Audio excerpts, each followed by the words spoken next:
বিজেপির 20টি পরিবার তৃণমূল কংগ্রেসে যোগদান। বৃহস্পতিবার দুপুরে বড়হাটিয়াবাড়ি 1 নম্বর অঞ্চল তৃণমূল কংগ্রেস কার্যালয়ে এক যোগদান কর্মসূচির আয়োজন করা হয়। এই অনুষ্ঠানে বিজেপির সমর্থক বলে দাবি করা 20টি পরিবার তৃণমূল কংগ্রেসে যোগ দেন। এই যোগদান অনুষ্ঠানে কোচবিহার লোকসভা কেন্দ্রের সাংসদ জগদীশ চন্দ্র বর্মা বসুনিয়া উপস্থিত ছিলেন। অনুষ্ঠানটির সভাপতিত্ব করেন জেলা পরিষদের বিদ্যুৎ কর্মাধ্যক্ষ নূর আলম হোসেন এবং দিনহাটা 1 নম্বর ব্লক এ কমিটির সভাপতি সুধাংশু চন্দ্র রায়। আইএনটিটিউসি ব্লক সভাপতি সুব্রত বর্মনের নেতৃত্বে এই যোগদান কার্যক্রম সম্পন্ন হয়।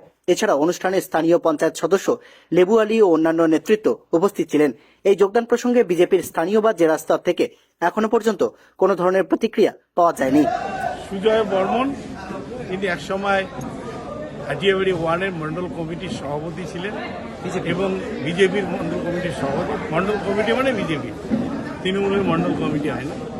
এবং সিধাই বিধানসভা বিজেপির মিডিয়া সেলের উনি দায়িত্বে ছিলেন এবং একসময় এফসি মোর্চারও দায়িত্ব সামলিয়েছেন। তিনি আজকে তৃণমূল কংগ্রেসের উন্নয়নকে দেখে, মহামাটির মানুষের উন্নয়নকে দেখে এবং মমতা ব্যানার্জির সঙ্গে থেকে কাজ করার জন্য তৃণমূল কংগ্রেসে যোগ দিলেন। আমরা তাকে আনুষ্ঠানিকভাবে দলের পতাকা হাতে তুলে দিয়ে আমরা তাকে দলে গ্রহণ করি। আমাদের এমপি সাহেব বিজেপিতে 20 জন ফ্যামিলিকে জয়েন করালো। এর মধ্যে অন্যতম হলো সুজয় বর্মন, যিনি অ্যাডভোকেট এবং বিজেপির এসসি সেলের মণ্ডলের সভাপতি ছিলেন।